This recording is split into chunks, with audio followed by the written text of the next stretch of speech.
தாரு news updates நேயர்களுக்கு வணக்கம். இன்றைக்கு ஆகஸ்ட் மாதம் 2ஆம் தேதி காலை செய்திகளோடு இணைந்திருக்கின்றோம்.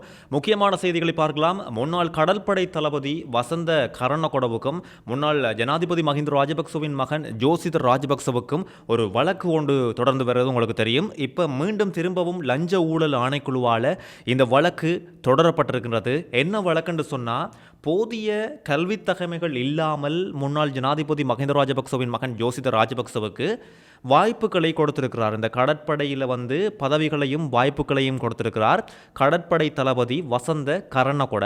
அது மாத்திரமில்லாமல் அரசாங்கத்தின் செலவில், அந்த நேரத்தில் இருந்த அரசாங்கத்தின் செலவிலேயே இவருக்கு பயிற்சிகளையும் வழங்கப்பட்டிருக்குது. எங்கேன்னு சொன்னால், பிரித்தானியாவுக்கு அனுப்பி அவருடைய போக்குவரத்து செலவுகள், அவருக்கான தனிப்பட்ட செலவுகள், பயிற்சிக்கான செலவுகள் எல்லாமே அந்த அரசாங்கத்தாலையும் செயல்படுத்தப்பட்டிருக்கு. அப்போ இப்படி செலவழித்தது எல்லாமே அந்த நேரத்தில் அரசாங்கத்துக்கு நட்டத்தை ஏற்படுத்தின என்று சொல்லியும், இன்னும் நிறைய கல்வி தகமைகள் இல்லாத பதவிகளை கொடுத்தமை, நிறைய வழக்குகள், கிட்டத்தட்ட 8 குற்றச்சாட்டுகள் இவர்கள் 2 பேர் மீதும் முன்வைக்கப்பட்டதோட, முதலாவது பிரதிவாதியாக கடற்படை தளபதியாக இருந்த வசந்த கரணகொடவும், 2வது பிரதிவாதியாக ஜோசித ராஜபக்சவும் பெயரிடப்பட்டிருக்கிறார்கள். 25 சாட்சிகளின் பெயரிடப்பட்டதோட கிட்டத்தட்ட 47 சாட்சிய ஆவணங்களும் நீதிமன்றத்தில் லஞ்ச ஊழல் ஆணைக்குழுவால் சமர்ப்பிக்கப்பட்டிருக்கிறது. இது தொடர்ந்து நடைபெற்று வர ஒரு வழக்கு. பார்க்கலாம் இதுக்கு என்ன தீர்ப்பு என்று. உயிர்த்த ஞாயிறு தாக்குதல் தொடர்பில் முன்னாள் போலீஸ் மா அதிபர் பூஜித் ஜெயசுந்தரவுக்கும் அப்போதைய பாதுகாப்பு செயலாளராக இருந்த ஹேமசிறி பெர்னாண்டோவுக்கும் மரண தண்டனையை அறிவித்து நீதிமன்றம் அதிரடி தீர்ப்பை அறிவித்தது தான் இப்பொழுது செய்திகளிலையும் சரி, சமூக வலைத்தளங்களிலும் சரி, பொதுவாக மக்களிடையுமே பெரும் பேசுபொருளாக மாறியிருக்கிறது. அதுலேயும் முக்கியமான விஷயம், நேற்றைய காணொலியிலையும் நான் சொல்லியிருந்தேன், இலங்கையில் மரண தண்டனை நிறைவேற்றப்படுமா? 1976ஆம் ஆண்டுக்கு பிறகு மரண தண்டனை நிறைவேற்றப்படுறதில்லை. அப்போ இவங்களுக்கு ஆயுள் தண்டனையாக குறைக்கப்படும், இந்த மரண தண்டனையிலிருந்து ஆயுள் தண்டனைக்கான குறைக்கப்படுவதற்கான வாய்ப்புகள் வந்தது என்று சொல்லியும் பத்திரிகைகளில் செய்திகள் வந்ததை நாங்கள் பார்க்கக்கூடியதாக இருந்தது. இந்த 2 பேருக்கும் மரண தண்டனை தீர்ப்பு வழங்கியதும் இவர்களின் வாக்கு மூலங்கள் என்ன கதைத்தார்கள், நீதிபதி இவர்களுக்கு நேரம் ஒதுக்கிய போது என்ன கதைத்தார்கள் என்பது குறித்து இப்பொழுது பரவலாக பேசப்பட்டு வருது. இதில் ஹேமசிறி பெர்னாண்டோ என்ன சொல்லியிருக்காருன்னு சொன்னால், பாதுகாப்பு செயலாளராக இருந்த ஹேமசிறி பெர்னாண்டோ என்ன சொல்லியிருக்காருன்னு சொன்னால், புலனாய்வு தகவல்கள் கிடைத்தும் அது குறித்து கவலைப்பட வேண்டாம் என்று முன்னாள் ஜனாதிபதி மைத்திரிபால சிறிசேன தன்னிடம் தெரிவித்ததாக இவர் வாக்குமூலத்தில் குறிப்பிட்டிருக்கிறார். அதாவது, புலனாய்வு தகவல்கள் கிடைத்தும் அதற்குரிய நடவடிக்கைகள், முன்னாயத்த நடவடிக்கைகளை எடுக்காமல் இந்த இவ்வளவு கொலைகளுக்கு நீங்கள் உதவி செய்திருக்கிறீர்கள் என்று சொல்லித்தான் இவர்கள் 2 பேருக்குமே மரண தண்டனை விதிக்கப்பட்டிருக்கிறது. இப்போ இவர் இந்த வாக்குமூலத்தை வெளியிட்டிருக்கார். எப்படி என்று சொன்னால், முன்னாள் ஜனாதிபதி மைத்திரிபால சிறிசேன தான் சொன்னார், புலனாய்வு தகவல்கள் கிடைத்தாலும் பரவாயில்லை, அதை நீங்கள் பார்த்து கொள்ள வேண்டாம் என்று சொல்லி தன்னிடம் சொன்னதாகவும், இந்த உயிர்த்த ஞாயிறு தாக்குதலுக்கு முந்தைய நாளில் அரச புலனாய்வு சேவையின் அப்போதைய பணிப்பாளராக இருந்த நிலந்த ஜெயவர்த்தனவினால் ஒரு தாக்குதல் அபாயம் குறித்து இவருக்கு அறிவிக்கப்பட்டிருக்கு. ஆனாலும் அறிவிக்கப்பட்டும் முப்படையினரை ஒன்றிணைத்து பாதுகாப்பு ஆலோசனை கூட்டங்களை நடத்தி அதனை தடுக்க தவறிவிட்டதாகத்தான் நீதிமன்றம் அந்த தடுக்க தவறியதை கூறத்தான் மரண தண்டனை விதித்திருக்கின்றது. இதனை அடுத்து கருத்து தெரிவிப்பதற்கு ஹேமசிறி பெர்னாண்டோவுக்கு வாய்ப்பளிக்கப்பட்ட போது, எனக்கு கருத்துக்களை தெரிவிப்பதற்கு நேரம் ஒதுக்கிய நீதிபதிக்கு மனமார்ந்த நன்றிகள் என்று சொல்லித்தான் ஹேமசிறி பெர்னாண்டோ இந்த கருத்தை வெளியிட்டிருக்கிறார். நீங்கள் முன்வைத்த குற்றச்சாட்டுகள் பலவற்றுடன் நான் உடன்படவில்லை, ஆனாலும் செய்வதற்கு ஒன்றுமே இல்லை. பாதுகாப்பு செயலாளர் என்று தனிப்பட்ட பதவி எதுவும் கிடையாது. இருப்பது பாதுகாப்பு அமைச்சுக்கான செயலாளர் பதவியாகும். அந்த பதவியும் ஏனைய அமைச்சுக்களின் செயலாளர் பதவிகளை போன்றதுதான். செயலாளர் ஒருவர் அமைச்சரின் பணிப்புரைகளுக்கு இணங்கவே செயல்பட வேண்டும்.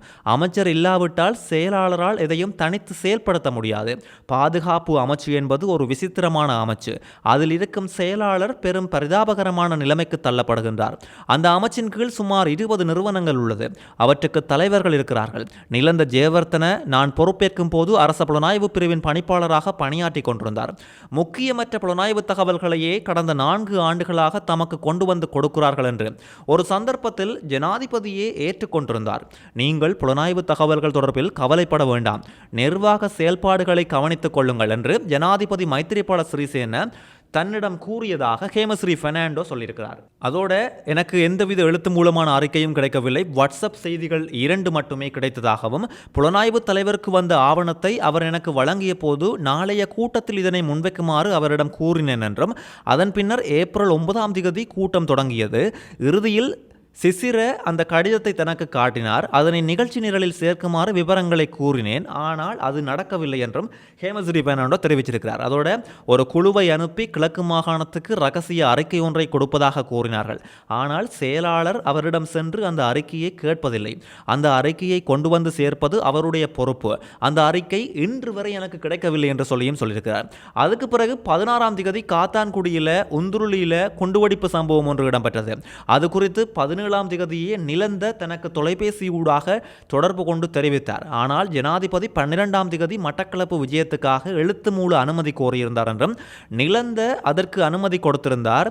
அவர் அவ்வாறு பயிற்சி பெற்று செயல்படுகின்றார் என்றால் ஒரு குடிமகனாகிய எனக்கு மட்டும் ஏன் அந்த அநீதிகள் இழைக்கப்பட வேண்டும் என்று சொல்லியும் ஹேமஸ்ரீ பெர்னாண்டோ நீதிமன்றத்தில் வச்சு தெரிவிச்சிருக்கிறார். தனக்கு இறுதியாக தகவல் கிடைத்தவை மார்ச் 31 முதல் ஏப்ரல் 7 வரையிலான காலப்பகுதிக்கு உட்பட்டவை என்றும் அந்த அறிக்கை பற்றி வாராந்த அறிக்கையில் எந்த ஒரு குறிப்பும் இடம்பெறவில்லை. தனக்கு வந்த வாட்ஸ்அப் செய்தியை பார்த்தபோது எதிர்வரும் நாட்களில் தாக்குதல் ஒன்று நடத்தப்பட உள்ளதாக அதில் குறிப்பிடப்பட்டிருந்தது. இந்த தகவல்களின் நம்பகத்தன்மை குறித்து விசாரிப்பதற்காக நான் உடனடியாக நிலந்தவை தொடர்பு கொண்டேன். அந்த நேரம் தகவலை தெரிவித்த தரப்பு நம்பகமானதாகவும் தகவலின் நம்பகத்தன்மை உறுதிப்படுத்தப்பட்டதாகவும் நிலந்த தன்னிடம் தெரிவித்தார். அவர் அதனை உறுதிப்படுத்திய பின்னர் தான் தனக்கு கூற வேண்டும். இந்த செயல்பாட்டுக்கு வெறும் 12 மணித்தியாலங்களே இருந்தது. அந்த தாக்குதல்தாரிகள் தாக்குதலுக்கு முந்தைய நாளும் தாக்குதல் நடத்தப்பட்ட விருந்தகங்களிலேயே தங்கியிருந்தனர் என்றும் சொல்லியிருக்கிறார். காவல்துறையினரை கூப்பிடுங்கள், அவசரகால சட்டத்தை அமுல்படுத்துங்கள் என்று நீங்கள் கூறினீர்கள். என்னால் அவற்றை செய்ய முடியாது. இந்த தாக்குதலை தடுத்து செயல்படுவதற்கு மிக சிறந்த சந்தர்ப்பம் ஏப்ரல் 9ஆம் திகதி இருந்தது. ஆனால் நிலந்த அதனை தவிர்த்து விட்டார் என்று சொல்லியும் ஹேமஸ்ரீ பெர்னாண்டோ சொல்லியிருக்கிறார். அத்தோட முக்கியமாக உணர்ச்சி பூர்வமாக ஒரு விஷயத்தையும் இவர் சொல்லியிருக்கிறார். ஐயா, இது மிகப்பெரிய அநீதி. ஆனாலும் இப்போது பேசி எந்த பயனும் இல்லை. இதனை செய்வதற்கு எனக்கு எந்த விதமான விருப்பமும் இருக்கவில்லை. இந்த சம்பவம் நடைபெற வேண்டும் என்ற தேவை இருவருக்கு இருந்தது. அவர்கள் தற்போது சட்டமா அதிபர் திணைக்களத்தின் பாதுகாப்பின் கீழ் இருக்கும் நிலந்தவும் ஜனாதிபதி மைத்திரிபால சிறிசேனவும் தான். இந்த இருவருக்கும் தான் எங்களுக்கு மரண தண்டனை விதிக்கப்பட்டிருக்குது என்ற செய்தி அறிந்ததுமே சந்தோஷம் அடைகிற நபர்கள் இந்த இருவரும். ஒன்று முன்னாள் ஜனாதிபதி மைத்திரிபால சிறிசேன, அடுத்தது நிலந்த என்று சொல்லி ஹேமஸ்ரீ பெர்னாண்டோ தெரிவிச்சிருக்கிறார். அதோட தனக்கு வழங்குகிற எந்த ஒரு தண்டனையையும் நான் ஏற்றுக்கொள்கிறேன். வரலாற்றில் என்றாவது ஒரு நாள் என்னை நீதிமன்றம் நிரபராதி என விடுதலை செய்யும் என்று சொல்லியும் ஹேமஸ்ரீ பெர்னாண்டோ தெரிவித்த கருத்தான் இப்பொழுது பேசு பொருளாக இருக்கின்றது. 2026 பொதுநலவாய விளையாட்டுப் போட்டியில் இலங்கைக்கு தங்கத்தை வென்று ஒரு விளையாட்டு வீரர் பெருமை சேர்த்திருக்கிறார், ரோமேஷ் தரங்க. இந்த விளையாட்டு வீரர் பொதுநலவாய போட்டிகளிலேயே இலங்கை வென்ற முதலாவது தங்கம் என்றும் சொல்லப்படுது.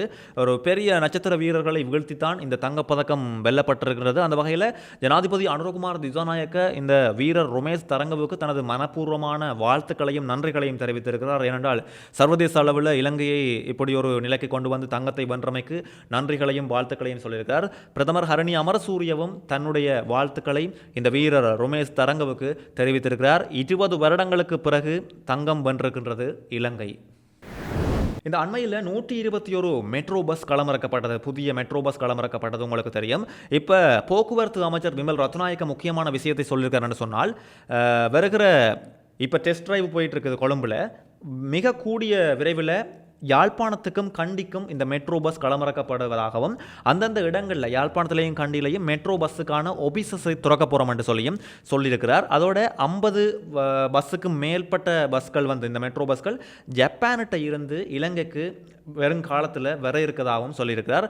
அதோட 2030ஆம் ஆண்டுக்குள்ள கிட்டத்தட்ட 500க்கும் மேற்பட்ட மெட்ரோ பஸ் இலங்கையில் ஓடும் என்று சொல்லியும் உறுதிப்பட தெரிவித்திருக்கிறார் போக்குவரத்து அமைச்சர் விமல் ரத்நாயக்க.